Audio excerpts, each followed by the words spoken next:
गावचं नाव होतं पांगरी. छोटंसं पण प्रेमळ गाव. त्या गावात राहत होती सुलभा. घरात आई, बाबा आणि लहान भाऊ संकेत. साधं कुटुंब, पण माया मात्र अफाट. सुलभा लहानपणापासूनच समजूतदार. आई आजारी असायची म्हणून घरची कामं, अभ्यास, भावाची काळजी सगळं तीच पाहायची. तिचे बाबा शेतकरी. उत्पन्न कमी पण समाधान मोठं.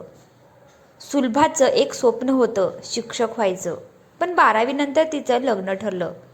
मुलगा शहरात नोकरीला होता, नितीन. सगळ्यांना वाटलं मुलगी सुखी राहीन. लग्न मोठ्या थाटामाटात झालं. सुलभा नव्या घरात आली. सुरुवातीचे काही दिवस खूप छान गेले, पण हळूहळू चित्र बदलायला लागलं. बदललेलं वातावरण, सासूबाईंचा स्वभाव कडक, प्रत्येक गोष्टीत चुका काढणं, टोमणं मारणं सुरू झालं. तुझ्या माहेरी काही शिकवलं नाही का? इतकी साधी साडी घालतेस? आमच्या घरची सून आहेस तू. सुलभा शांत राहायची. तिला वाटायचं नवीन घर आहे, जुळून घ्यायला वेळ लागेल. नितीन सुरुवातीला तिच्या बाजूने बोलायचा, पण हळूहळू तोही गप्प राहू लागला. घरातला तणाव वाढत गेला. एके दिवशी सुलभा खूप रडली. तिने आईला फोन केला.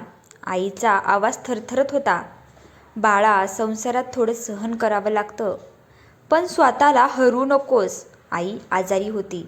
सुलभाला माहेरी जाऊन तिच्या मांडीवर डोकं ठेवून रडावंसं वाटत होतं, पण परिस्थिती तशी नव्हती. एक दिवस मोठा वाद झाला. सासूबाईंनी उघडपणे अपमान केला. त्यानेही साथ दिली नाही. त्या रात्री सुलभा खूप विचार करत बसली होती. माझं माहेर अजून आहे का माझ्यासाठी? लग्न झाल्यावर मुलीचं माहेर संपतं का? दुसऱ्या दिवशी ती माहेरी गेली. घराचं दार उघडलं आणि आईच्या डोळ्यात पाणी आलं. अगं, अचानक कशी आलीस? सुलभा आईच्या कुशीत शिरली आणि मन मोकळं रडली. बाबा शांतपणे ऐकत होते. बाबांनी तिच्या डोक्यावर हात ठेवला. बाळा, हे घर तुझं आहे. लग्न झालं म्हणून माहेर संपत नाही. त्या शब्दांनी सुलभाच्या मनाला आधार मिळाला. काही दिवस माहेरी राहून तिने स्वतःला सावरलं. ती जवळच्या शाळेत तात्पुरती नोकरी करू लागली. पुन्हा स्वप्न जागं झालं, शिक्षक होण्याचं. दरम्यान नितीनचा फोन आला. सुलभा, मला कळलं, मी चुकलो. तू परत ये. आपण नव्याने सुरुवात करूया. सुलभा शांत होती. मी परत येईल, पण एक अट आहे. मला माझं शिक्षण पूर्ण करायचं आहे.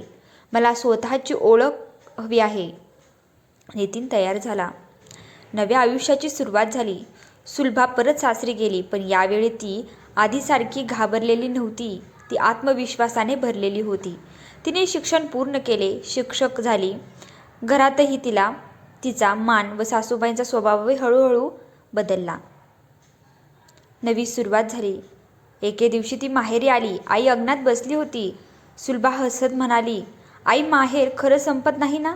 आई हसली. माहेर हे घर नसतं बाळा, ती भावना असते. सुलभाच्या डोळ्यात आनंदाश्रू होते.